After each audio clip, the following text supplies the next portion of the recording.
As a video editor, I am constantly analyzing every single video that I watch, whether that's on YouTube, a film, or even my own work. But sometimes there are things that just simply get under my skin. So here are 5 things that video editors do that I can't stand. Number 1 being poor pacing. Now, what exactly is pacing? We need to go ahead and define this so that way we can properly address it and understand why it makes our skin crawl. Of course, we can feel pacing more than we actually can visualize it, but what is it actually that causes this crawly feeling in our subconscious? Well, poor pacing, as I like to define it, comes from the result of not understanding patterns and flow. Patterns are the systematic way that an editor likes to cut his clips.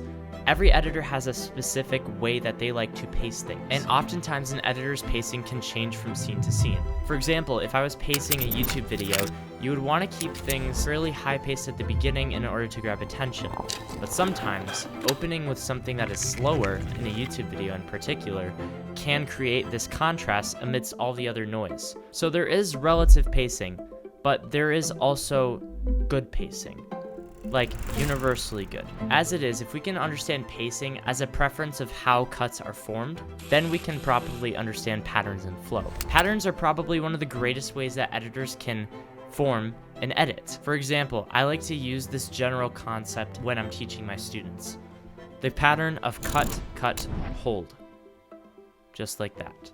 So if we are thinking about a timeline, we have a shortcut, we have another shortcut, and then we have a break in the pattern. Whatever was established here is automatically contrasted with the longer cut.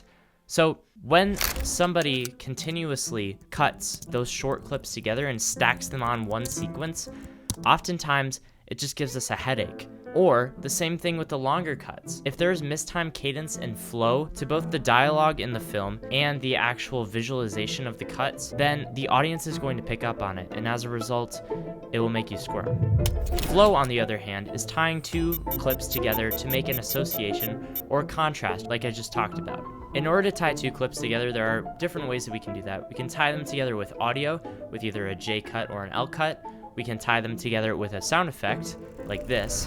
We can tie them together with a transition, or even a match cut. But sometimes you don't want to flow between scenes for the sake of creating contrast. And as Jordan Orm says, contrast creates focus. Which brings me to the second point. I hate when editors like to polish a turd. Of course, what does this actually mean? Polishing a turd can come from a number of things, but first off, the general concept is you have to improve your inputs to get great outputs. If you decide to start editing a video with 720p footage, don't expect it to look like a 4K video. And I would recommend just scrapping the project in that case if that's all you can film it, because every phone in the world now can shoot above 1080p. The least you can do is give your editor some nice footage to work with. And of course, it's even worse if you give the editor poor audio to start out with, because as George Lucas says, audio is half of the video. So there is that kind of polishing a turd, which comes from the actual quality of the clips and the audio. But there can also be structural mistakes as well. For example, if the client gives you a project that is structurally unsound, meaning it was not well scripted, it was not well delivered, it's going to be very hard for an editor to fix the structure of the video or fix the words that the person is saying. And when they do that, they're most likely going to just make it worse, because editing can enhance everything. It can enhance the bad parts, but it can also enhance the good parts. So editors have to be extremely cautious when they're dealing with a poorly structured and delivered video. The third thing that I see video editors do that I hate is inconsistency. This can come from mismatched animations, color grades and zooms, and even icons. This can happen for 2 reasons as far as I'm concerned. One is the lack of direction, and the other is just laziness. Lack of direction happens as a result of not having clarity of where you need to be moving the edit. And as a result, things may seem unbranded. You might use a red font for one and then a green font for another, and the actual logo that you are animating for is blue. That can come from a result of not having clarity, but it can also come from laziness. And laziness is a result of not exercising your creativity. See, you have a muscle in your brain that needs to be flexed in order to grow. And when you get stuck in a creative pit hole, it's very hard to dig yourself out. But if you can learn how to do that, you're going to excel in any creative field that you want to go into. So the most important thing that you can do when you see inconsistencies in your editing is first gain direction and then exercise creativity. Which brings me to number 4. One of the worst things that I see in all of video editing is forcing a mood. Because oftentimes,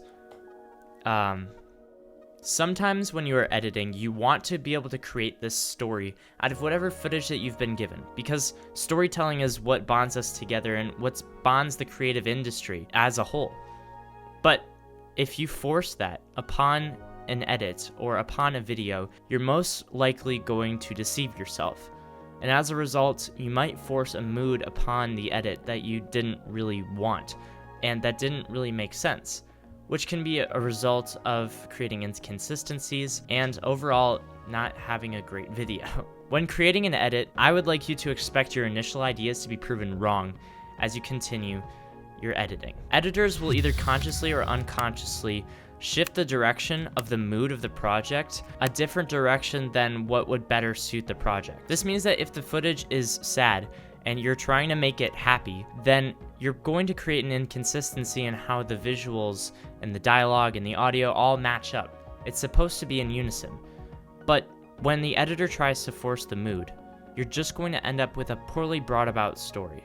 This is particularly common in beginner editors as well, because they're trying to exercise this creative muscle that is not there. It hasn't been refined. Their taste is bland. They think that they can create these really emotionally impactful edits, when in reality, they're just creating something that is laughable and not really meaningful. Which brings me to my last point, leveling up too early. Sometimes I think editors just want to do too much. They actually want to overdo their clips.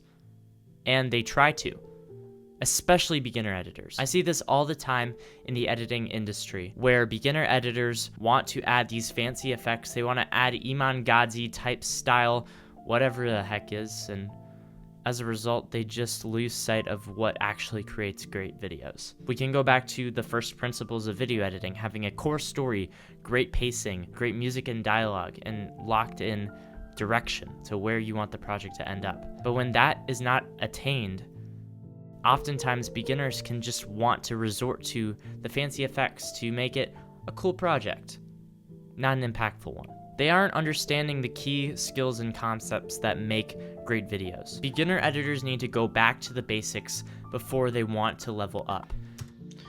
And if you enjoyed this video and my style and you're a business owner looking to build your personal brand to new heights, then feel free to use the Work With Me application in the description. I would love to start editing videos for you. And if you enjoyed this video overall and you like my style of teaching, I would love to do a roast on the channel of your guys' edits. So if that sounds like something that you would like, feel free to pop a comment down below and I'll make a video on it. God bless.